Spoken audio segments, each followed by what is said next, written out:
ईशावास्योपनिषद। ईशावास्योपनिषद ग्रंथ में आज मंत्र नंबर 12 उसका भाष्य। ठीक है जी। तो इस 12वें मंत्र में बताया कि उपासना जो होती है वो मुख्य रूप से दो प्रकार की उपासना है, व्याकृत की उपासना और अव्याकृत की उपासना। व्याकृत कहते कार्य ब्रह्म को और अव्याकृत कहते माया। उसी को यहाँ पर संभूति और असंभूति पद से कह रहे हैं। संभूति की उपासना अर्थात कार्य ब्रह्म की उपासना, हिरण्यगर्भादि की उपासना, और असंभूति की उपासना मतलब प्रकृति की उपासना। अब दोनों भी उपासनाओं का अलग अलग फल बताया है, किंतु उन उपासनाओं का अनुष्ठान यदि अलग अलग करते हैं, अर्थात केवल संभूति की ही उपासना कोई करता है, असंभूति की उपासना नहीं करता है, तो उसकी भी निंदा की है। अथवा कोई केवल असंभूति की उपासना करता है, संभूति की नहीं करता है, तो उसकी भी निंदा की है। वो निंदा उपासना का परित्याग कोई कर दे इसलिए नहीं है, अपितु वो निंदा दोनों का साथ साथ अनुष्ठान करे। एक ही व्यक्ति ने दोनों की भी उपासना करनी चाहिए, इस दृष्टि से वो निंदा है, समुच्चय की दृष्टि से निंदा है। यही इस मंत्र में बताया था, अलग अलग निंदा करने वालों की निंदा की है। ठीक है जी। अब भाष्य देखते हैं मंत्र नंबर 12 का। तो देखिए, अंधम तमः प्रविशन्ति ये असंभूतिम, ये प्रतीक है सब। अंधम तमः प्रविशन्ति ये असंभूतिम। ठीक है। उनमें असंभूति पद का व्याख्यान करने जा रहे भाष्यकार। असंभूति में एक शब्द आया है संभूति और एक अ, तो संभूति को समझ लेंगे तो असंभूति भी समझ में आएगी। इसलिए पहले संभूति को कथ कर रहे संभवनम, संभूति ही संभवनम, इसका ही अर्थ कर दिया पुनः भाष्य में संभूति। संभवन मतलब क्या? संभवन मतलब होता है उत्पत्ति। तो संभूति का भी अर्थ वही हुआ, उत्पत्ति रूप धर्म। ठीक है। आगे करे संभवनम बराबर संभूति ही, सा यस्य कार्यस्य सा संभूति ही। और वह संभूति रूप धर्म, उत्पत्ति रूप धर्म जिस कार्य का है उस कार्य को कहेंगे क्या जी? संभूति। है कि नहीं? और समझाना है तो असंभूति, तो संभूति समझ में आई तो असंभूति भी समझ में आएगी। तो संभूति का मतलब क्या हुआ? संभूति शब्द का शब्दशार्थ क्या होता है? उत्पत्ति। और उत्पत्ति रूप धर्म जिस कार्य का है उस कार्य को कहेंगे क्या? संभूति। जैसे उदाहरणार्थ घट है, घट उत्पन्न होता है कि नहीं? तो उत्पत्ति रूप धर्म घट में रहा, तो उत्पत्ति अर्थात संभूति, वो संभूति रूप धर्म, उत्पत्ति रूप धर्म किसका है? घट का। तो घट को कहेंगे यहाँ पर संभूति। है कि नहीं? उदाहरण बताया। यहाँ पर उत्पन्न होता है हिरण्यगर्भ, तो संभूति धर्म, उत्पत्ति रूप धर्म किसमें है? हिरण्यगर्भ में। और वो उत्पत्ति रूप धर्म है जिसका, किसमें, किसका है? हिरण्यगर्भ का। तो उस हिरण्यगर्भ को ही कह देंगे क्या? संभूति। है कि नहीं? धर्म धर्मी का भी समझकर इस दृष्टि से कहा जा रहा है कि वो धर्म, उत्पत्ति रूप धर्म, संभूति रूप धर्म जिसका है उसी को कह दिया यहाँ पर क्या जी? संभूति। पंक्ति देखिए, संभवनम संभूति ही, सा यस्य कार्यस्य, वो जिस कार्य की है सा संभूति। आगे तस्याः अन्य असंभूति। अब वो संभूति तो समझ में आई, उससे जो भिन्न है उसको कहेंगे क्या जी? असंभूति। है कि नहीं? तो यहाँ पर असंभूति पद से कौन लिया जा रहा है? तो असंभूति इसका अर्थ कर रहे प्रकृति ही। ठीक है ना? मतलब कारणम अविद्या, अर्थात अव्याकृताख्या माया प्रकृति, ठीक है जी। ताम असंभूते मतलब अव्याकृताख्याम प्रकृति अर्थात कारणम अविद्याम। कैसी हो कारण रूप अविद्या? काम कर्म बीज भूताम अदर्शनात्मिका। ये सब विशेषण है किसके? असंभूति के। असंभूति के समझ में आया जी? ध्यान दीजिए, दृष्टांत में पहले बता देते कि संभूति असंभूति। तो घट का दृष्टांत दिया था। तो घट तो कार्य है और घट का कारण है कौन? मिट्टी। तो उत्पन्न मिट्टी होती है कि उत्पन्न घट होता है? घट होता है। तो उत्पत्ति रूप धर्म अर्थात संभूति रूप धर्म किसका है? घट का। इसलिए घट को भी कह देंगे क्या? संभूति। तो संभूति समझ में आया? तो आगे क्या लिखा है भाष्य में देखिए, तस्याह अन्य शुरू से संभवनम संभूति ही सा यस्य कार्यस्य सा संभूति तस्याह अन्य, उस संभूति से अन्य जो उसको कहेंगे क्या? असंभूति। तो यहाँ संभूति हुआ घट, उससे भिन्न कौन हुआ? मिट्टी। इसलिए मिट्टी को क्या कहेंगे? असंभूति। और घट को क्या कहेंगे? संभूति। अर्थात कार्य को क्या कहेंगे? संभूति। और कारण को क्या कहेंगे? असंभूति। हुआ कि नहीं? उसी प्रकार यहाँ पर भी हिरण्यगर्भ माया से उत्पन्न होता है। हिरण्यगर्भ मतलब क्या? देवता विशेष है कि नहीं? समष्टि सूक्ष्म शरीराभिमानी देवता लीजिए, है कि नहीं? तो वो उत्पन्न होता है। तो उत्पत्ति रूप धर्म संभूति रूप धर्म किसका है? हिरण्यगर्भ का। इसलिए हिरण्यगर्भ को क्या कहेंगे? संभूति। और वो हिरण्यगर्भ जो संभूति है उससे अन्य, उससे भिन्न, उसका कारण कौन? प्रकृति, माया। इसलिए माया को क्या कहेंगे? असंभूति। तो दो शब्द का समझ में आया। असंभूति मतलब माया, प्रकृति, मूल कारण, अव्याकृत, ये सब उसके नाम है कि नहीं? और संभूति मतलब हिरण्यगर्भ, उसकी भी उपासना की जाती है और माया की भी उपासना की जाती है। ठीक है, अब देखिए पंक्ति पुनः शुरू से। अंधम तम प्रविशन्ति असंभूतिम संभवनम संभूति सा यस्य कार्यस्य सा संभूति तस्याह अन्य, उस संभूति से भिन्न जो उसको कहेंगे कौन? क्या? असंभूति। उस असंभूति का अर्थ कर रहे हैं यहाँ पर। असंभूति शब्द से क्या लेना है? दाष्टान्त में, सिद्धांत में। तो असंभूति मतलब यहाँ पर प्रकृति। प्रकृति मतलब कौन? कारणम अविद्या, है कि नहीं? उस हिरण्यगर्भ की कारणभूत जो अविद्या, तो प्रकृति बोलिए या कारणम अविद्या बोलिए, उसी का और अर्थ कर रहे अव्याकृताख्या प्रकृति, जिसको अव्याकृत बोलते हैं। कार्य को बोलते हैं व्याकृत, व्यक्त, व्याकृत, और कारण को बोलेंगे क्या? अव्याकृत, अव्यक्त, अव्याकृताख्या ताम असंभूति। तो असंभूति पद आया था ना, तो वही असंभूति उसका पुनः स्पष्ट कर रहे। असंभूति मतलब अव्याकृताख्याम प्रकृति। अव्याकृत है नाम जिसका, ऐसी कौन? प्रकृति। अर्थात कौन? प्रकृति का भी अर्थ कर रहे और अर्थात कौन? कारणम अविद्या, है कि नहीं? अविद्या प्रकृतिम का अर्थ कर दिया कारणम अविद्या। कैसी वो कारण स्वरूप अविद्या? तो उसका विशेषण दे रहे आगे। काम कर्म बीज भूताम कौन? अविद्याम प्रकृतिम। काम और कर्म का जो बीजभूत है कि नहीं? अज्ञान है इसलिए कामना होती है, और कामना होती है इसलिए आदमी कर्म करता है। तो काम कर्म का बीजभूत हुई कौन?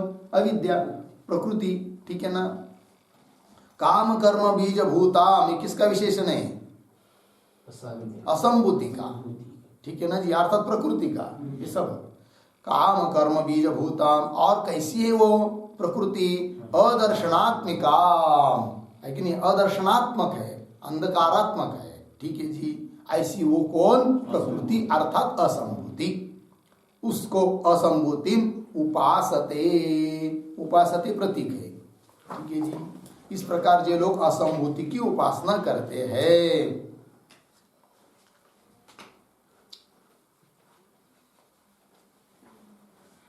ठीक आगे कह रहे, उसका फल बता रहे हैं। ये ते तद अनुरूपम एव अंधम तमः, मतलब अदर्शनात्मकम प्रविशन्ति, फल बता दिया। तो जे लोग उस अविद्या की अर्थात असंभूति की उपासना करते हैं, उनको उन्हीं उसी के अनुरूप क्या मिलता है उनको फल। वही लिखा है ये ते, जे जो ऐसे लोग हैं कौन कि जो असंभूति की उपासना करते हैं। ये ते तद अनुरूपम एव, उसके अनुरूप ही अंधम तमः है कि नहीं, आया था ना मूल में अंधम तमः, तो उसको मूल स्वरूप से मैं लिया था प्रतीक, ये भी क्या है प्रतीक ही है। तो अंधम तमः इसका अर्थ कर रहे अदर्शनात्मकम तमः, अदर्शनात्मक तम को प्रविशन्ति। हो गया जी, ये हुआ पूर्वार्ध की व्याख्या। अब मंत्र का उत्तरार्ध को पढ़ा रहे हैं। ततः, ततः ये प्रतीक है, इसका अर्थ कर रहे तस्मात् अपि, उससे भी ज्यादा, क्या भूयः प्रतीक, भूयः का अर्थ कर रहे हैं बहुतरम इव, है कि नहीं, बहुत ज्यादा। तमः प्रतीक है प्रविशन्ति, तम को प्रवेश कर जाते हैं, उससे भी ज्यादा अधिक तम को प्रवेश कर जाते हैं।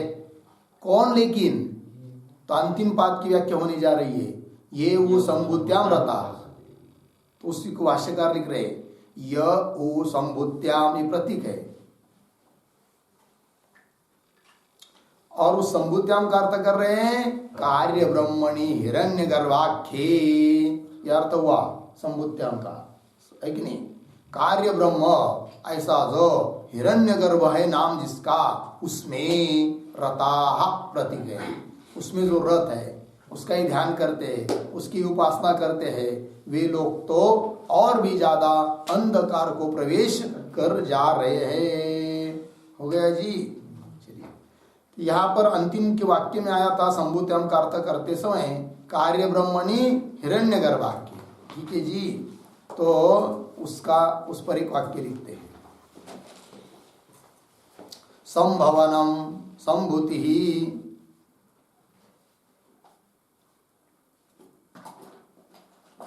संभवनम संभूति इत्यादि इत्यादि उक्त विधायाः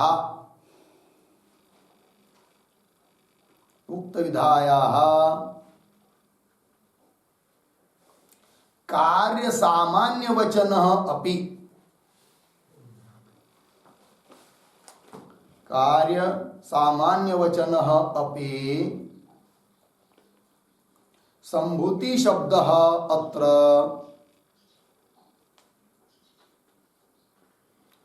संभूति शब्द अत्र हिरण्यगर्भम एव,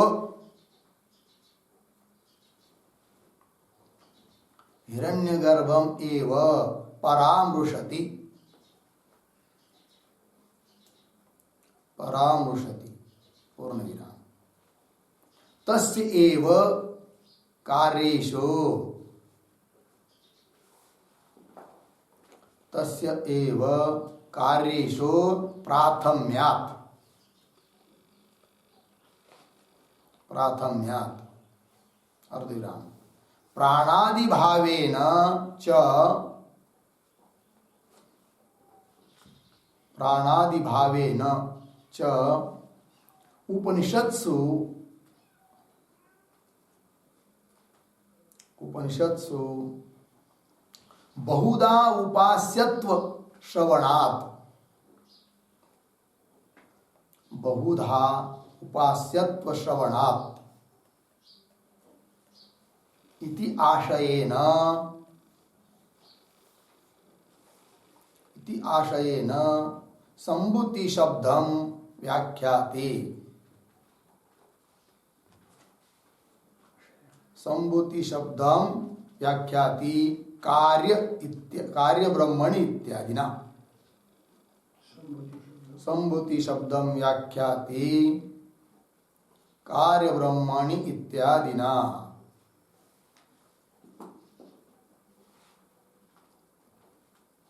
ठीक है जी। चलिए अर्थ समझ लीजिए। तो भाष्यकार ने जो व्युत्पत्ति बताई है संभूति शब्द की, क्या संभवनम संभूति, जो उत्पन्न होता है कि उत्पत्ति को ही कहते हैं क्या, संभूति, और वो जिस कार्य की उस कार्य को क्या कहेंगे, संभूति। तो इस हिसाब से इस उत्पत्ति के बल से किसी भी कार्य को कहा जा सकता है क्या, संभूति। घट को भी कहा सकता है संभूति, है कि नहीं। शरीर, वृक्ष जो भी उत्पन्न हो रहा है उसको कह सकते हैं क्या, संभूति, क्योंकि उत्पत्ति वैसी की है। तो उत्पत्ति रूप धर्म जिसका है उसको कहेंगे संभूति।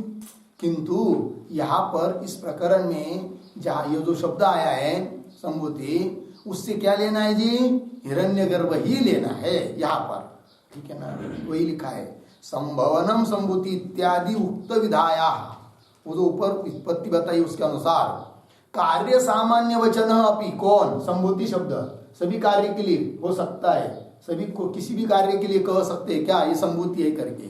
तो भी यहाँ पर मंत्र का अर्थ लगाते समय संभूति शब्द से कोई भी घटपट आदि कार्य नहीं लेने हैं, फिर किसको लेना है, हिरण्यगर्भ को ही लेना है। वही बात कर रहे हैं। अब ये संभूति शब्द अत्र हिरण्यगर्भम एव परामर्शति, हिरण्यगर्भ का ही वो परामर्श कर रहा है, उसको ही उसका ग्रहण कर रहा है। क्यों, तस्यैव कार्येषु प्राथम्यात्, जगत में जितनी भी कार्य है सबसे पहला उत्पन्न हुआ है कौन, संभूति, पहला कार्य है वो, ठीक है जी, माया का। तस्यैव कार्येषु प्राथम्यात्। और दूसरी बात, उपनिषदों में बहुत जगह आता है उपासना का प्रकरण, तो समष्टि प्राणादि रूप से उसी हिरण्यगर्भ की उपासना करने के लिए कहा है। वही लिखा प्राणादि भावेन, प्राणादि रूप से उपनिषत्सु, उपनिषदों में बहुधा उपास्यत्व श्रवणात्, बहुत जगह बहुत प्रकार से उसकी उपासना करने के लिए कहा है। इस दृष्टि से भी यहाँ पर संभूति शब्द से लेंगे किसको, हिरण्यगर्भ को ही लेंगे, ठीक है जी।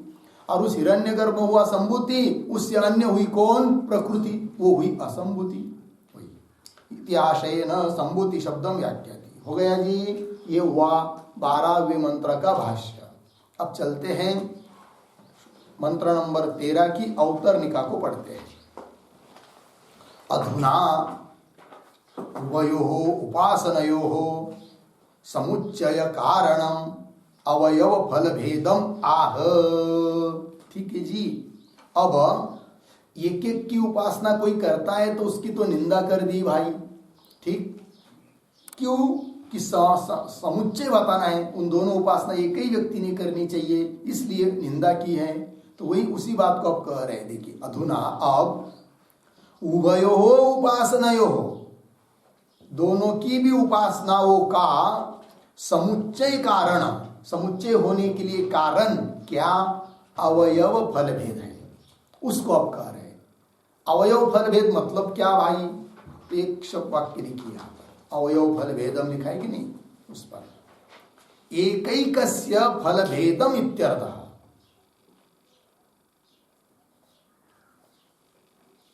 एकैकस्य फल भेदम इत्यर्थः, पूर्णविराम। समूहस्य एकैकम अवयवः भवति,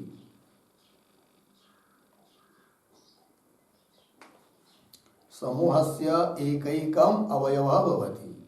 हो गया जी, अर्थ देखिए भाई, अवयवों का फल भेद कह रहे, भिन्न भिन्न फल कह रहे, अवयव फल भेदम आह। तो अवयव फल भेद मतलब एकैकस्य फल भेदम, अर्थात असंभूति की उपासना करेंगे तो क्या फल, संभूति की उपासना करेंगे तो अलग फल होता है, ऐसा भिन्न भिन्न कह रहे, अलग अलग दोनों का फल होता है, इस बात को बता रहे हैं। क्यों, समुच्चय कारण। देखो भाई, अलग अलग फल है उनका, इसीलिए ही उनका हो सकता है क्या, समुच्चय। समझ लीजिए, अलग अलग उनका स्वतंत्र फल नहीं रहेगा तो समुच्चय नहीं बनेगा, ठीक है। तो कैसे, तो देखिए उदाहरण से समझाते हैं। जैसे तिल को लिए, बहुत सारे 1 किलो तेल लिए, तिल लिया, तिल बोलते हैं हम लोग, ठीक है ना, और उसका तेल निकालते हैं, तो तेल निकलता है कि नहीं। अब उस सामूहिक जो 1 किलो 1 केजी तिल है, उनका तेल निकाला जा रहा है, लेकिन उस सामूहिक जो अनेक तिल हुए उसका एक एक भाग एक एक लिया तो अवयव हुआ, वो उस एक एक अवयव में भी तेल है कि नहीं है, तभी तो समूह का क्या निकल रहा है? तेल निकल रहा है। और एक एक अवयव में यदि तेल नहीं रहेगा तो तिलों से तेल निकलेगा क्या? नहीं निकलेगा। जैसे चीनी लिया तो चीनी को 1 किलो चीनी लिया 1 केजी और उसको पीसा तो कुछ तेल निकलेगा क्या? नहीं निकलेगा। समूह से तेल नहीं निकल रहा है। क्यों? कि उसका एक एक अवयव, जो एक एक दाना, एक एक चीनी का दाना कण, उसमें तेल नहीं है। तो अवयव में तेल नहीं है तो समूह में भी नहीं है। उस प्रकार यहां पर भी समुच्चय बताना है, सामूहिक उपासना करनी है, उसका एक विशिष्ट फल है। किंतु उसका विशिष्ट फल तब है जब एक एक का भी फल है। इसलिए एक एक का फल बता रहे तभी होगा क्या? समुच्चय होगा। और समझ लीजिए एक का फल बताएंगे एक का नहीं बताएंगे तो अंगांगी भाव बन जाएगा। क्योंकि नियम बताया है क्या? फलवत सन्निधौ अफलम तद अंगम। फल वाले के सन्निहित यदि अफल वाला यदि कोई है तो उसका अंग बन जाता है। या अंगांगी भाव बताना नहीं है, अपितु दोनों का समुच्चय बताना है। किनका? दोनों उपासनाओं का। कौन दोनों उपासना? संभूति की उपासना, असंभूति की उपासना। अर्थात व्याकृति की उपासना, अव्याकृति की उपासना। अर्थात कार्य ब्रह्म की उपासना, कारण ब्रह्म की उपासना। ठीक है। अर्थात हिरण्यगर्भ की उपासना, माया की उपासना। ये सब अर्थ है। लगा जी? चलिए पंक्ति। अधुना उभयोः उपासनयोः समुच्चय कारणम। दोनों उपासनाओं का समुच्चय का कारण जो अवयव फल भेद अर्थात एक एक का फल भेद है उसको अब कह रहे मंत्र नंबर 13 के द्वारा। और समूह में एक एक वस्तु उसका क्या होता है? अवयव होता है। जैसे 10 लिया तो 10 का समूह हुआ, उसका एक एक जो लेंगे तो वो क्या होगा? उसका अवयव। अब 13वें मंत्र को देखिए। अन्य देवाहु संभवाद अन्यदाहुर संभवात। अन्य देवाहु संभवाद अन्यदाहुर संभवात। इति शुश्रुमधीराणां येनस्तद्विचचक्षिरे। इति शुश्रुमधीराणां येनस्तद्विचक्षिरे। अन्य देवाहु संभवाद अन्यदाहुर संभवात। इति शुश्रुमधीराणां येनस्तद्विचक्षिरे। अन्यत् एव अहुः संभवात् अन्यत् अहुः असंभवात् इति शुश्रुम धीराणां ये नः तद् विचचक्षिरे। ठीक है जी। अन्वय। संभवात् अन्यत् एव अहुः। संभवात् अन्यत् एव अहुः। आगे असंभवात् अन्यत् अहुः। नीचे इति धीराणां शुश्रुम ये नः तद् विचचक्षिरे। हो गया जी। चलिए क्या अर्थ हुआ भाई? संभवात अन्यत एवाहु। संभवात अर्थात संभूति की उपासना करने से अन्य ही फल है। असंभवात अन्यत अहु। असंभूति की कोई उपासना करता है उसका फल अन्य ही है, उससे भिन्न ही है। बोलेंगे कैसे? इति धीराणाम शुश्रुम। ऐसे जो उनकी वेदता लोग है, वेदविद लोग है, उन लोगों से हमने सुना है कि जिन्होंने हमारे लिए जिन लोगों ने न हमारे लिए तत्विचक्षिरे उनकी व्याख्या की है। उन व्याख्या के अनुसार ये सिद्ध हुआ तो होता है कि संभूति का फल अन्य है और असंभूति का फल अन्य है। हुआ जी। चलिए अब उस मंत्र को लिखते हैं। तो उसके अवतरणिका के रूप में एक वाक्य और लिख लीजिए। व्याकृत अव्याकृत उपासनयोः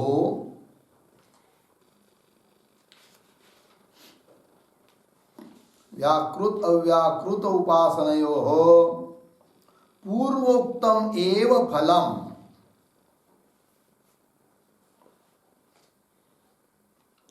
पूर्वोक्तम एव फलम इति एतत् हाँ पूर्वोक्तम एव फलम इति एतत् दृढ़ इतुम प्राचीन सम्मतिम आह।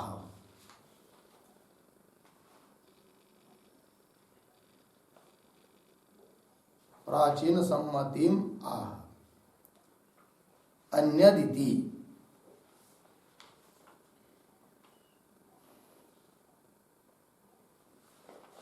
ठीक है जी, देखिए भाई, व्याकृत और अव्याकृत उपासनाओं का पूर्व में कहा हुआ जो फल है वही है, इस बात को दृढ़ करने के लिए प्राचीन लोगों की सम्मति दे रहे हैं। इति सुश्रुमधीराणा इति। ठीक है जी, आगे चलते हैं। हाँ, तो लिखते हैं मंत्र का अर्थ। तो ये लिखेंगे संभवात, ये प्रतीक 13वें मंत्र का अर्थ लिख रहे हैं। संभवात बराबर कार्य ब्रह्मात्मक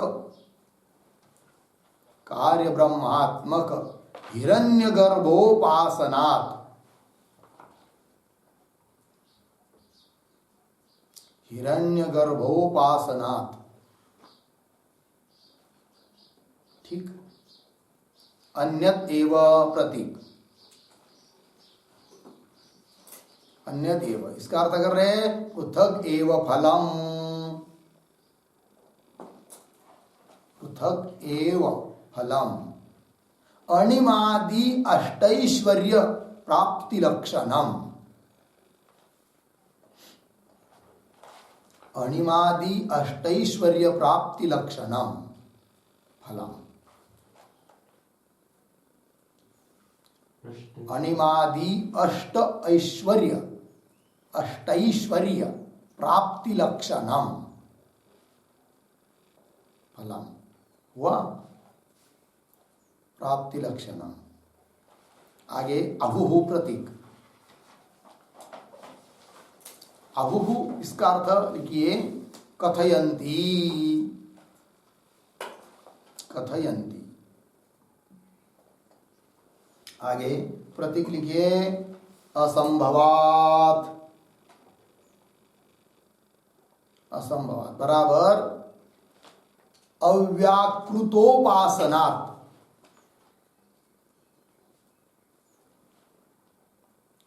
अव्याकृतोपासनात् बराबर मूल कारण मायोपासनात्।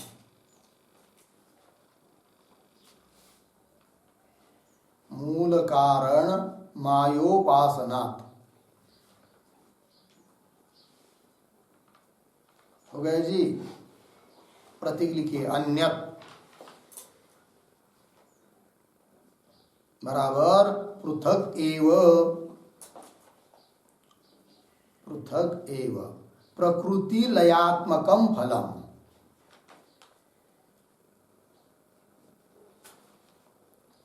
प्रकृति लयात्मकम फलम अहुहु प्रतीक बराबर वदंती कथयंती, वदंती कथयंती कहिए की बात है। आगे प्रतीक लिखिए इति बराबर उक्त प्रकारकम वचनम। उक्त प्रकारकम वचनम। आगे प्रतीक धीराणाम बराबर धीमताम, धीमताम वेद विदाम आचार्याम, आचार्याणाम, वेद विदाम आचार्याणाम विदुषाम इत्यर्थः।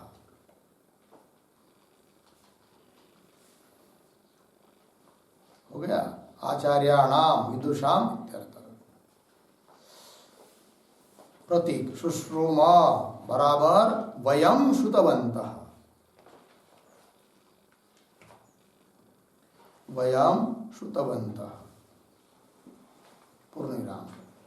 कौंस में लिखिए थोड़ा के ते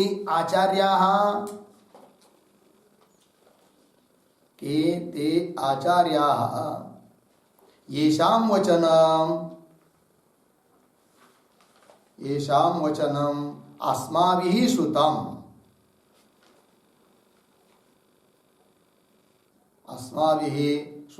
इति अतः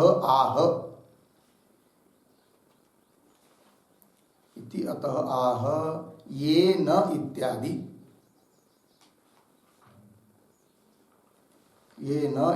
कंस बंद पूर्ण विराम। आगे प्रतीक लिखिए।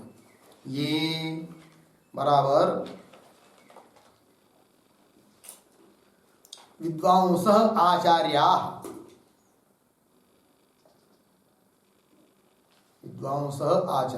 बराबर गुरवः,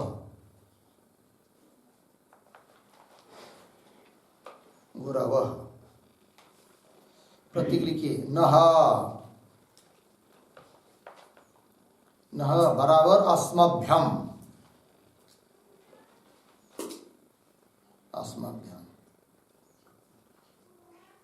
आगे प्रतीक तत् बराबर कार्य ब्रह्म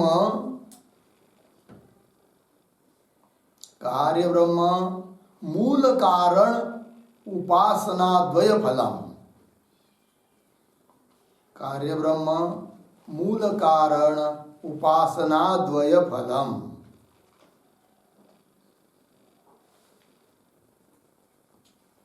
ठीक।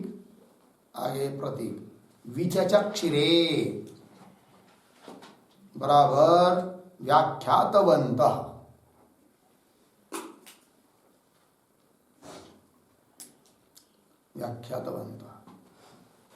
ठीक है जी। किंवा कथयामासु उसी का अर्थ है। चलिए भाई अर्थ समझ लेते हैं।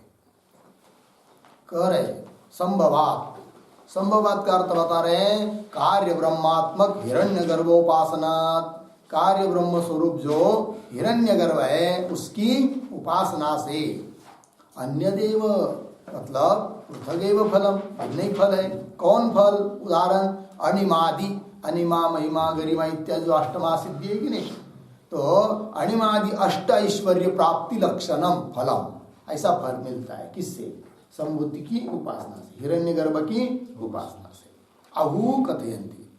और असंभूति की उपासना से क्या? तो बता रहे हैं असंभवात, इसका अर्थ कर रहे हैं अव्याकृतोपासना, मतलब मूल कारण जो माया उसकी उपासना से। क्या? अन्यत का मतलब कर रहे हैं पृथक एवं अन्य फल है, उससे भिन्न नहीं है। तो उसका फल बताया था संभूति की उपासना का। क्या? अनिमादि अष्टमा ऐश्वर्य।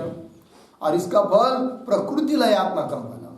असंभूति की उपासना करेंगे, माया की उपासना करेंगे, प्रकृति की उपासना करेंगे तो क्या फल? प्रकृति लय, ये फल है। ठीक है जी। चलिए अहुहु नाम वदंती। इति का मतलब है उक्त प्रकारकम वचनम, इस प्रकार का वचन, इसका ये फल है, इसका ये फल है, इस प्रकार का वचन। सुश्रुम, धीराणाम सुश्रुम, विद्वान लोगों से हमने सुना है। तो धीराणाम का अर्थ कर दिया धीमता, बुद्धिमान, वेदवेत्ते, आचार्य, ऐसे तो विद्वान लोग, उन लोगों से हमने सुना है। वयम श्रुतवन्तः। ठीक। कौन वो लोग कि जिनसे हमने सुना है? वही लिखा केते आचार्य, कौन वो आचार्य लोग हैं?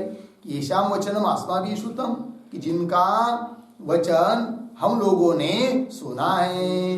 इत्यतः आह, तो उसको कह रहे अंतिम पाद के द्वारा, ये न तद विचचक्षिरे, इसके द्वारा। तो ये का अर्थ कर दिया विद्वांस आचार्य अर्थात गुरु लोग, उन्होंने न का अर्थ कर दिया अस्मभ्यम, मतलब हम लोगों के लिए। तत्विचक्षिरे, उसका व्याख्यान किया है। तो तत् का अर्थ कर दिया कार्य ब्रह्म और मूल कारण माया। कार्य ब्रह्म हुआ हिरण्यगर्भ और मूल कारण कौन हुई? प्रकृति। उन दोनों की उपासनाओं का जो दो फल है कि नहीं, फल उपासना द्वय फलम विचचक्षिरे व्याख्यातवन्तः, उन लोगों ने इसकी व्याख्या की है। हो गया जी। चलिए अब भाष्य को पढ़ते हैं। अन्यत एव ये प्रतीक है, उसका अर्थ कर रहे भाष्यकार पृथक एव। अहुहु प्रतीक, फलम, ठीक है जी। तो क्या कुल मिलाकर क्या अर्थ हुआ फिर वाक्य का? अन्य देव मतलब पृथक एव फलम अहु, भिन्न ही फल बताया है। किसका? आगे कर लिख रहे हैं संभवात, ये प्रतीक है। उसका अर्थ कर रहे संभूते है कार्य ब्रह्म उपासनात् अणिमादि ऐश्वर्य लक्षणम व्याख्यातवंत इत्यर्थ। ठीक है जी। क्या फल बताया है जी संभूति की उपासना का? तो कह रहे संभूते, संभूते मतलब कार्य ब्रह्म उपासना, कार्य ब्रह्म की उपासना से, मतलब हिरण्यगर्भ की उपासना से, संभूति की उपासना से क्या फल बताया भाई? अणिमादि ऐश्वर्य लक्षणम, अणिमादि अष्टमा सिद्धि की प्राप्ति है कि नहीं, ऐश्वर्य बोलते उसको, तो उनकी प्राप्ति यही बताया है क्या? फल। अणिमादि ऐश्वर्य लक्षणम, अणिमादि ऐश्वर्य स्वरूप फल बताया है। व्याख्यातवंत इत्यर्थ हो गया। आगे चलिए। तथा च, और क्या भाई? और कह रहे अन्यत अभू, ये प्रतीक है। अन्यत अभू, असंभवात, ये भी प्रतीक है। उसका अर्थ कर रहे असंभूते मतलब अव्याकृतात, असंभूति का अर्थ कर दिया क्या? अव्याकृत। अव्याकृतात मतलब अव्याकृत उपासना। अव्याकृत से क्या फल? तात्पर्य है कि अव्याकृत की उपासना का फल अन्य ही बताया है। हो गया जी। तो पीछे भी एक बार बताया है 9वें मंत्र में, यद उक्तम, कहा अंधम तमः प्रविशन्ति, गया था ना पीछे 9 नंबर का मंत्र। क्या था वो? अंधम तमः प्रविशन्ति। हाँ, अंधम तमः प्रविशन्ति, ये अविद्याम उपासते, जो अविद्या की उपासना करते, अविद्या मतलब वही असंभूति हुई, प्रकृति हुई, उसकी जो उपासना करते हैं उसका फल बताया था क्या? अंधम तमः प्रविशन्ति। ठीक है, यद उत्तम अंधम तमः प्रविशन्ति इति, तो वो अंधम तमः प्रविशन्ति, तो घोर अंधकार को प्रवेश कर जाते हैं। मतलब क्या होता है, उनको क्या फल मिलता है? वो तो वही लिख रहे यहाँ पर प्रकृति लय इति, इसी को प्रकृति लय बोलते हैं। अविद्या की असंभूति की उपासना करेंगे तो फल मिलेगा क्या जी? प्रकृति लय, प्रकृति में लय हो जाना। मतलब कैसे? तो ध्यान दीजिए, जैसे हम लोग जागृत अवस्था में है, अभी सब जान रहे, देख रहे हैं, और जब हम सो जाते हैं, निद्रा आ जाती है, तो निद्रा आ जाना मतलब क्या जी? उस अविद्या में लीन होना, यही हुआ अविद्यालय, प्रकृति लय, दुखाभाव स्थिति में जाना, है कि नहीं? जागृत अवस्था में किसी चीज का दुख होने पर भी जब निद्रा लग जाती है तो उस दुख का भान होता है क्या? नहीं, दुखाभाव स्थिति है कि अज्ञानात्मक स्थिति है कि नहीं? उस स्थिति में जैसे उदाहरण बताया निद्रा का, तो अज्ञान लय हुआ। उसी प्रकार जो लोग अव्याकृत की उपासना करते हैं वो लोग भी कई मनवंतर उस अविद्या में ही लीन रहते हैं, सोए हुए की तरह। उसी को बोलते प्रकृति लय, दुखाभाव स्थिति में रहते हैं, वही उनका फल है। वही कहा अंधतमः प्रविशन्ति। ठीक है जी, ऐसा पुराणों में भी कहा है, वही बात यहाँ पर बताई। प्रविशन्ति इति प्रकृति लय इति पौराणिक ही उच्यते, पुराणकारों ने भी ये फल बताया है अविद्या की उपासना करने वालों के लिए। क्या जी? प्रकृति लय। ठीक है, एक वाक्य लिखते हैं उस पर, अव्यक्तम बराबर प्रकृति ही, अव्यक्तम बराबर प्रकृति ही, तच्चिंतकाः,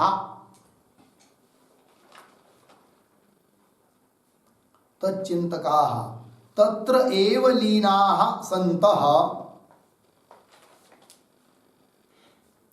तत्र एव लीनाः सन्तः पूर्णम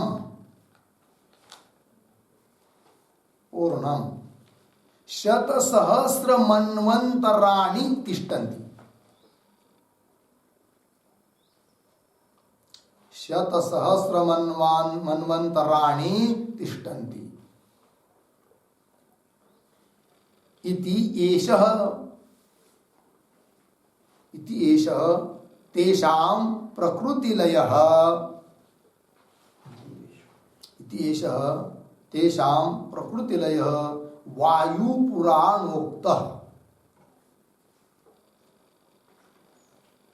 वायुपुराणोक्तः पूर्णविराम। आगे उद्धरण चिन्ह में पूर्णम शतसहस्रम तु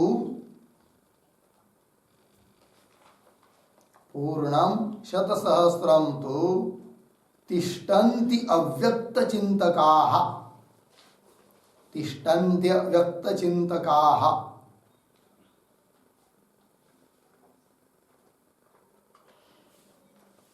उद्धरण चिन्ह बंद इति। ठीक है, अर्थ देखिए भाई। अव्यक्त का अर्थ है प्रकृति, और उस प्रकृति का चिंतन करने वाले जो लोग हैं तच्चिंतका तत्रैव लीनाः सन्तः, उसी में प्रकृति में क्या हो जाते हैं, लीन हो जाते हैं। कितने दिन तक? पूर्ण 100,000 मनवंतर पर्यंत वो प्रकृति में लीन हो जाते हैं, है कि नहीं? कितने मनवंतर? 100,000 मतलब 1,00,000 मनवंतर। एक मनवंतर ही लेंगे तो कितने योगों का है? उसमें 100,000 मनवंतर, 1,00,000 मनवंतर पर्यंत वो क्या हो जाते हैं, उस प्रकृति में लीन हो जाते हैं। इति एष एव तेषां प्रकृति, यही उनका क्या है, प्रकृति लय है। ऐसा वायु पुराण में कहा है। वो कहा वचन क्या है, वो पूर्णम शतसहस्रम तु तिष्ठन्ति अव्यक्तचिन्तकाः पूर्णम शतसहस्रम तु तिष्ठन्ति, कहा अविद्या में उस प्रकृति लय उनका हो जाता है। ठीक है जी। वहां पर वायु पुराण में बहुत बताया है कि 10 मनवंतर तक प्रकृति में लय होता है, किनका, लेकिन अलग अलग बताया है। जैसे इंद्रिय का चिंतन करेंगे, इंद्रिय के अभिमानी देवता उनकी उपासना करेंगे तो 10 मनवंतर तक, ऐसा 100 मनवंतर तक, 1000 मनवंतर तक क्या प्रकृति में लय अलग अलग उपासना बताई है। लेकिन जो कोई असंभूति की उपासना करता है, प्रकृति की उपासना करता है, उनके लिए तो फल बताया है क्या जी, 100,000 मनवंतर पर्यंत प्रकृति में उसका लय होता है। चलिए, इति प्रकृति लय इति पौराणिक ही उच्यते, हो गया जी। आगे चलिए, इति ये प्रतीक है, इति उसका अर्थ कर दिया एवं। इति मतलब एवं, इस प्रकार से सुश्रूम धीराणाम प्रति,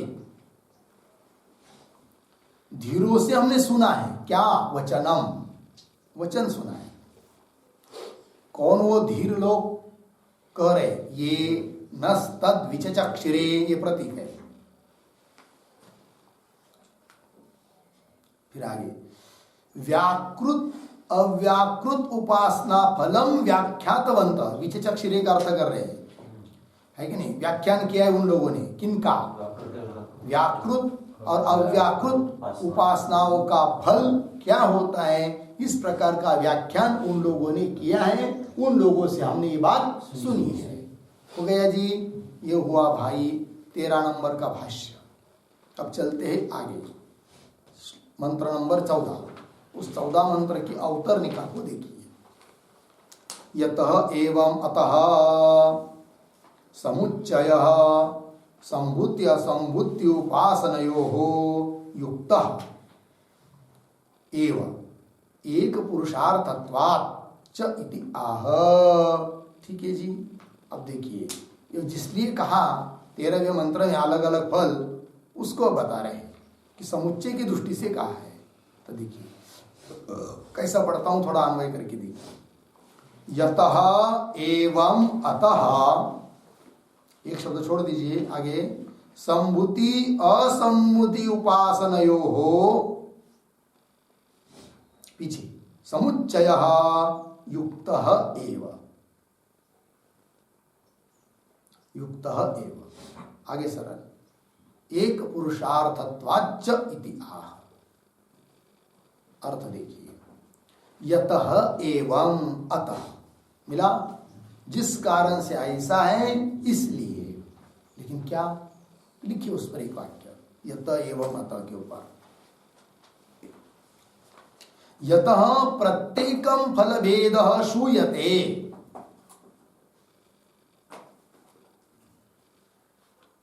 यतः प्रत्येकं फलभेदः श्रूयते तस्मात् इत्यर्थः।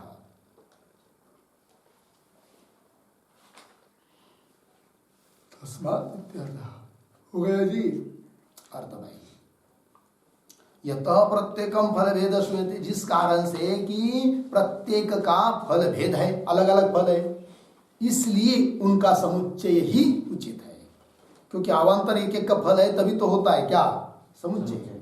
एक एक तिल में तेल है तभी समुदाय से क्या निकलता है, तेल। वही बात, यतः एवं अतः संभूति असंभूति उपासना हो, इन दोनों की उपासना वो का, संभूति की उपासना असंभूति की उपासना, इन दोनों की उपासनाओं का समुच्चय युक्त, समुच्चय युक्त ही है। और एक हेतु दे रहे, समुच्चय युक्त है इस बात को सिद्ध करने के लिए। क्या हेतु दे रहे, तो कह रहे एक पुरुषार्थत्वाच्च, ये भी एक हेतु दे दिया। अब एक पुरुषार्थ के लिए कारण है कौन, साथ साथ दोनों की उपासना करना, इसलिए समुच्चय ही उचित है। अब वो कौन एक पुरुषार्थ सिद्ध होता है साथ साथ उपासना करने से, ठीक, तो लिखते उस पर थोड़ा, एक पुरुषार्थत्व इसके ऊपर तो लिखिए, बहुकालम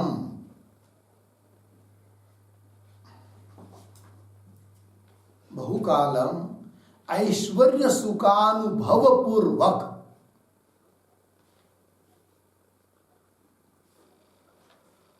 ऐश्वर्य सुखानुभव पूर्वक दुखानुभव अभाव रूप एक पुरुषार्थ हेतुत्वात्, दुखानुभवाभाव रूप हेतु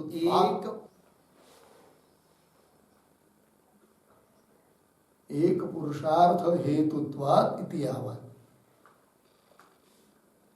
पूर्ण विराम, न असौ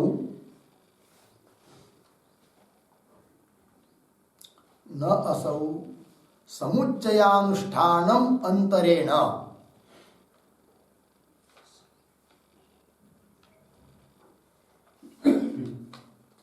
समुच्चयानुष्ठानम अंतरेण सद्यः शक्यः लब्धुम इति भावः, सद्यः शक्यः लब्धुम इति भावः। ठीक, अर्थ देखिए भाई, तो एक पुरुषार्थ की सिद्धि हो जाती है, इसलिए भी समुच्चय ठीक है। तो एक पुरुषार्थ क्या, तो बता दिया यहाँ पर, बहुकालम, बहुत दीर्घ काल तक ऐश्वर्य सुख का अनुभव होता है। समुच्चय उपासना करेंगे, साथ साथ उपासना करेंगे तो उसका फल, तो ऐश्वर्य सुखानुभव पूर्वक ऐश्वर्य सुख का अनुभव होता है, उसके साथ साथ दुखानुभव अभाव, कि बिल्कुल भी दुख का अनुभव होता नहीं, दुखानुभव का अभाव रूप एक पुरुषार्थ हेतु होता। इस प्रकार का जो एक पुरुषार्थ है उसके लिए कारण है कौन, समुच्चय, साथ साथ उपासना करना, इसलिए समुच्चय ही युक्त है इति है। उसी को कर रहे आगे, न असौ समुच्चयानुष्ठानम अंतरेण, असौ मतलब ये फल जो बताया, बहुकाल दीर्घ काल तक ऐश्वर्य सुख का अनुभव पूर्वक दुखानुभव का अभाव, ये जो फल बताया, असौ समुच्चयानुष्ठानम अंतरेण न सद्य शक्य लब्धोम, है कि नहीं, समुच्चय का अनुष्ठान किए बिना तुरंत या किसी से इस प्रकार का फल मिलने वाला नहीं है। तो ये फल मिलना यही हुआ एक पुरुषार्थ की सिद्धि, उसके लिए कारण है समुच्चय की उपासना, इसलिए भी समुच्चय उचित ही है। किसका किसका समुच्चय? व्याकृत उपासना का और अव्याकृत उपासना का। एक ही पुरुष ने एक काल में दोनों का अनुष्ठान करना चाहिए, ये बात हुई।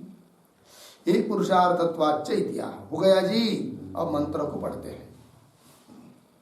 संभूतिं च विनाशं च यस्तद्वेदो भयं सः।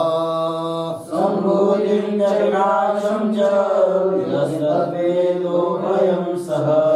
विनाशेन मृत्युं तीर्त्वा संभूत्यामृतमश्नुते। विनाशेन मृत्युं तीर्त्वा संभूत्यामृतमश्नुते। संभूतिं च विनाशं च यस्तद्वेदो भयं सः। विनाशेन मृत्युं तीर्त्वा संभूत्यामृतमश्नुते। संभूतिम, तो इसको कैसा पढ़ना पड़ता है? असंभूतिम। क्यों, वो बताएंगे बाद में, है कि नहीं? आपके पुस्तक में अछपा है क्या? नहीं है ना। तो असंभूतिम, ठीक है जी। यहाँ पर अ का एक तो छांदस लोप हुआ है, ये संगति लगा देते हैं। क्यों? वहां पीछे शब्द आया विचचक्षिरे और आगे आया अ, एंग पदांता दति, पूर्व रूप हुआ, ऐसा भी माना जाता है। किंतु वहां पर अ समझ कर ही उसका अर्थ करना है। तो अर्थ क्या हुआ? फिर शब्द क्या निकलेगा? असंभूति। नहीं निकलेंगे तो क्या होगा जी? तो आगे शब्द आ रहा है विनाश, और विनाश शब्द का अर्थ होता है लेना है हिरण्यगर्भ। फिर पीछे भी संभूति लेंगे तो संभूति का अर्थ क्या है? हिरण्यगर्भ। तो हिरण्यगर्भ इन दोनों की उपासना करने से क्या फिर अर्थ निकलेगा? नहीं, संगति बैठेगी नहीं, ये बात है, ठीक है ना। इसलिए क्या लेना है जी? असंभूति। तो देखिए, असंभूतिम च विनाशम च यह तद, पदचित कर रहा हूं, यह तद वेद उभयम सह विनाशेन मृत्युं तीर्त्वा असंभूत्या अमृतम अश्नुते, ये बात है, ठीक है ना। तो अन्वय देखिए आप, यह तो शुरू से आइए। असंभूतिं च विनाशं च तद उभयं सह वेद, उभयं सह वेद हुआ। बाहर से लीजिए सह अध्यारुत, फिर आगे उत्तरार्ध को पढ़ते हैं। विनाशेन मृत्युं तीर्त्वा असंभूत्या अमृतम अश्नुते। ठीक, क्या अर्थ हुआ? यह जो कोई व्यक्ति असंभूतिम च विनाशम च, असंभूति अर्थात प्रकृति की, और विनाश मतलब हिरण्यगर्भ की, कार्य ब्रह्म की क्या उपासना करता है कि नहीं? तत् उभयम सह वेद, दोनों को साथ साथ जानता है और जानकर उनका अनुष्ठान भी साथ साथ करता है कि नहीं? सह, वह व्यक्ति विनाशेन मृत्युं तीर्त्वा, विनाश मतलब हिरण्यगर्भ, उसकी उपासनाओं से मृत्यु को पार करके असंभूत्याम, असंभूति की उपासना से अमृतम अश्नुते, अमृत भाव को प्राप्त हो जाता है, यह अर्थ हुआ। लगा जी? अब चलिए इसका शब्दशः अर्थ लिखाएंगे। उसका इस मंत्र की अवतरणिका के रूप में और एक पंक्ति लिख लीजिए। प्रत्येकम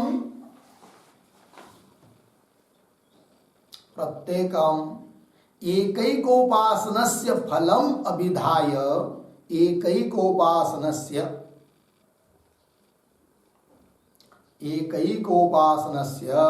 फलम अभिधाय,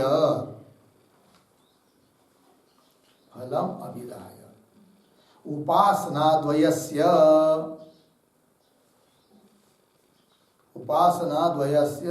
समुच्चयार्थम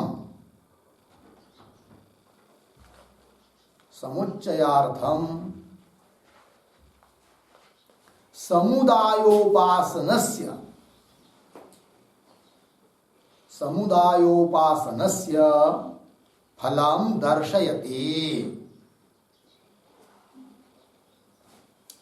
दर्शयति, संभूतिम इत्यादि मंत्र, मतलब 14वां मंत्र। अर्थ देखिए भाई,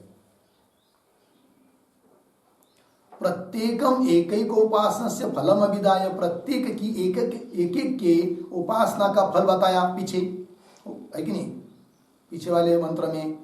अब उपासना द्वयस्य समुच्चयार्थम, उन दो उपासनाओं का समुच्चय करने के लिए समुदाय उपासनस्य, उस सामूहिक उपासना का क्या फल होता है, इसको कर रहे इस 14वें मंत्र में।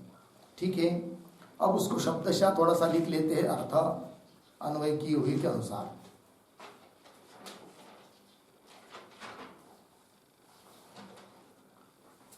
तेरहवें मंत्र हुआ ना भाई, 13वें मंत्र का आशय लिखा क्या नहीं लिखा? नहीं। तो पहले उसका आशय लिख दीजिए, 13वें मंत्र का आशय।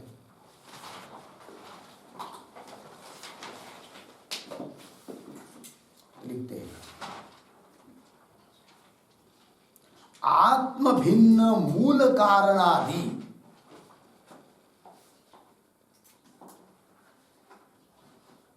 आत्म भिन्न मूल कारणादि उपासनानां मध्ये, आत्म भिन्न मूल कारणादि उपासनानां मध्ये उपासना द्वयम एव मुख्यम, उपासना द्वयम एव मुख्यम। अर्धविराम, एकम कार्य ब्रह्मोपासनम, कार्य ब्रह्मोपासनम, अर्धविराम। द्वितीयम, हाँ कार्य ब्रह्मोपासनम हुआ ना, फिर आगे अर्धविराम देकर द्वितीय मूल कारण मायोपासनम,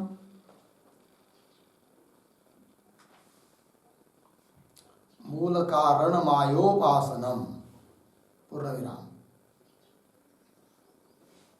अनयोः मध्ये, अनयोः मध्ये प्रथमस्य अनिमादि अष्टैश्वर्य प्राप्ति,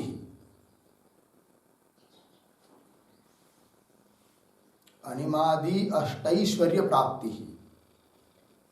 अर्धविराम। द्वितीयस्य प्रकृति लयः फलम्,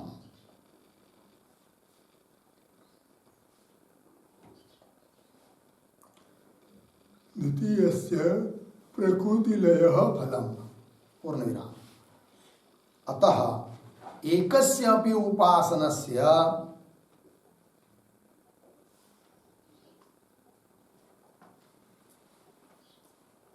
एकस्यापि उपासनस्य मोक्ष कारणत्वाभावात्,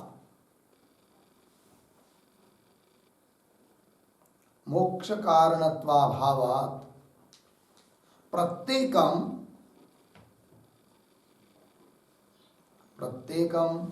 एकैकस्य उपासनम, एकैकस्य उपासनम न विधेयम इति,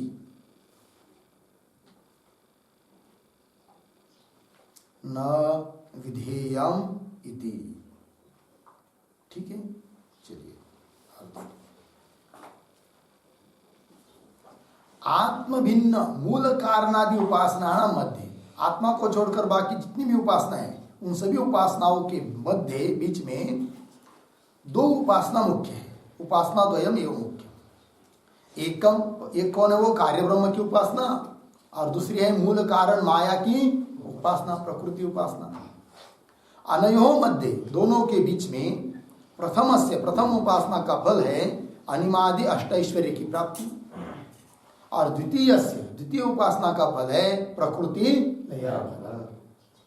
अब अतः एकस्य भी उपासनस्य, दोनों में से किसी एक की भी उपासना लेंगे तो वो उपासना मोक्ष के लिए कारण बनेगी क्या?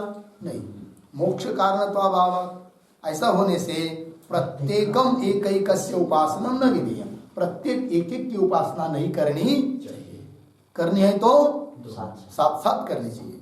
तब उससे जल्दी अंतःकरण शुद्ध होकर ज्ञान प्राप्त होने की योग्यता आ जाती है। हो गया। चलिए अब 14वें मंत्र का अर्थ लिखते हैं। प्रतीक है यह बराबर उपासकः जनः। उपासकः जनः प्रतीक लिखिए संभूतिं च उपासकः जनः हुआ ना। आगे संभूतिं च प्रतीक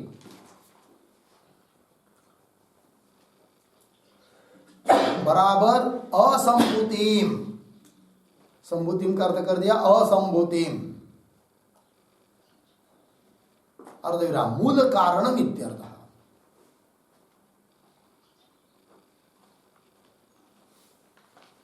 मूल कारणम इत्यर्थ।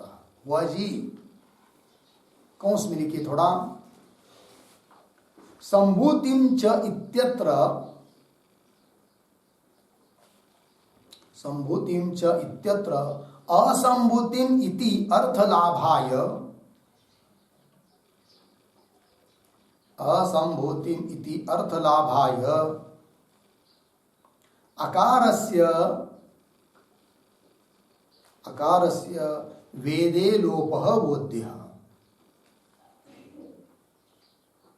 वेदे लोपः बोध्यः पूर्ण विराम कंस बंद। वेदे लोपः बोध्यः हुआ ना। आगे प्रतीक लिखिए विनाशम च बराबर विनाश धर्मकम हिरण्यगर्भ रूपम कार्यम। विनाश धर्मकम हिरण्यगर्भ रूपम कार्यम।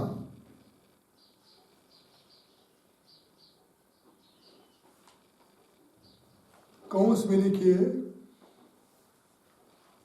उत्पत्ति विनाश सहितम हिरण्यगर्भम च इत्यर्थः। उत्पत्ति विनाश सहितम हिरण्यगर्भम च इत्यर्थः कौंस बंद। आगे प्रतीक तदुभयम बराबर उक्तम कारण कार्योपासन द्वयम।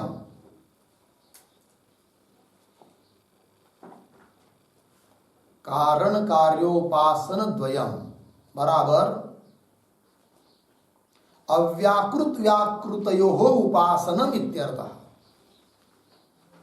अव्याकृत व्याकृतयोः उपासनम इत्यर्थः पूर्ण विराम पूर्ण अव्याकृत व्याकृतयोः उपासनम इत्यर्थः। आगे प्रतीक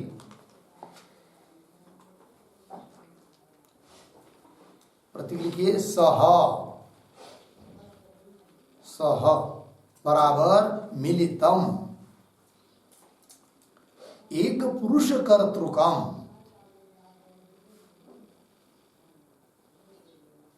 एक पुरुष कर्तृकम। आगे वेद बराबर जानाति।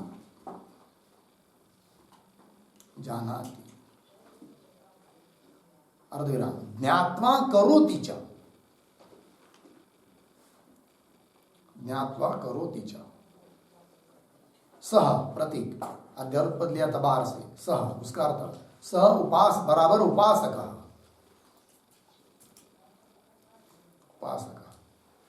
विनाशेन प्रतीक बराबर विनाशवतः हिरण्यगर्भ रूप कार्यस्य। विनाशवतः हिरण्यगर्भ रूप कार्यस्य उपासनेन।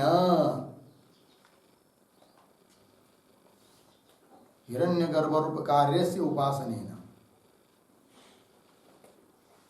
ठीक। आगे प्रतीक मृत्युम बराबर अनैश्वर्य अधर्म अनैश्वर्य अधर्म कामादि दोष जात रूपम, कामादि दोष जात रूपम मृत्युम, कामादि दोष जात रूपम मृत्युम। आगे प्रतीक लिखिए, तीर्थवा बराबर अतिक्रम्य, अतिक्रम्य। आगे प्रतीक असंभूत्या, असंभूत्य बराबर मूल कारण अव्याकृत उपासनया,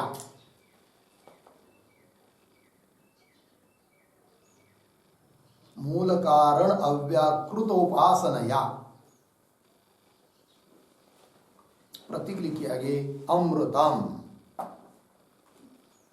बराबर प्रकृति लय रूपम अमृतम, प्रकृति लय रूपम अमृतम।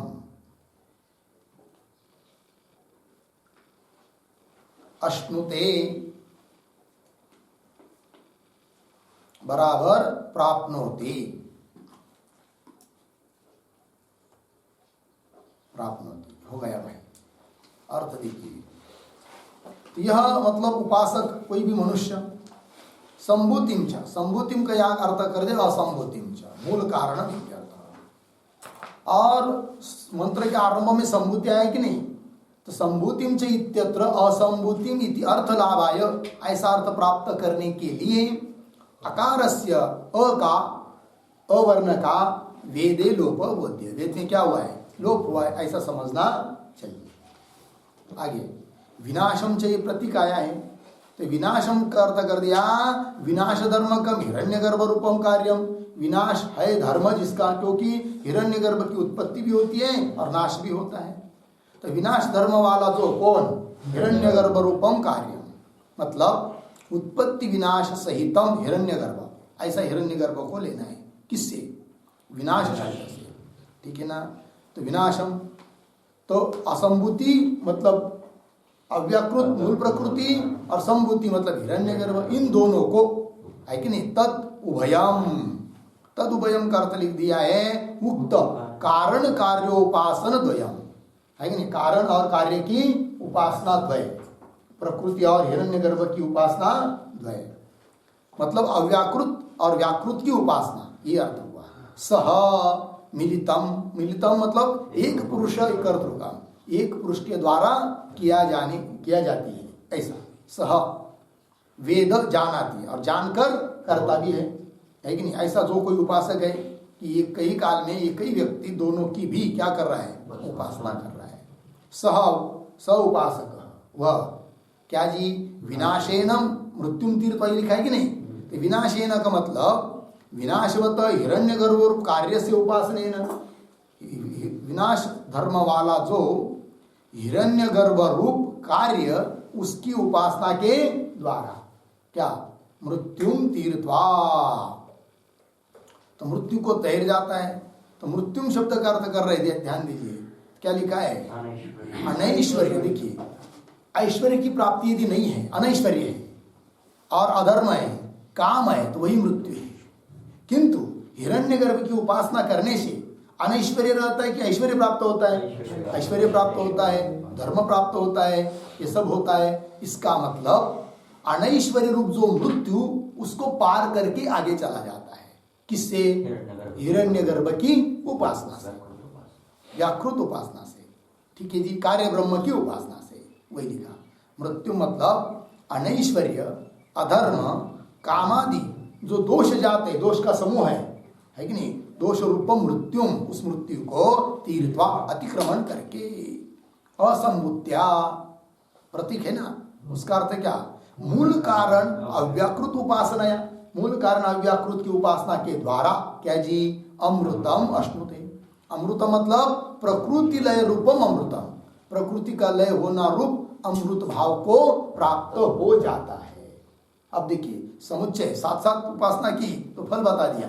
हिरण्यगर्भ की उपासना से क्या होता है, मृत्यु को पार करके चला जाता है, अनैश्वर्य नहीं रहता है, ऐश्वर्य आ जाता है कि नहीं, धर्म आ जाता है, लेकिन कामादि भी नहीं रहते ज्यादा, फिर मतलब मृत्यु को पार करके चला गया और बहुत दीर्घ काल तक प्रकृति में लय होकर रहता है कि नहीं, तो ये फल हो गया समुच्चय का, हो ना जी। चलिए अब भाष्य को पढ़ना है, लेकिन इसका विचार हम लोग कल करेंगे। 14वें मंत्र का भाष्य को कल पढ़ते हैं, ठीक है। ओम पूर्णमदः पूर्णमिदं पूर्णात् पूर्णमुदच्यते पूर्णस्य पूर्णमादाय पूर्णमेवावशिष्यते।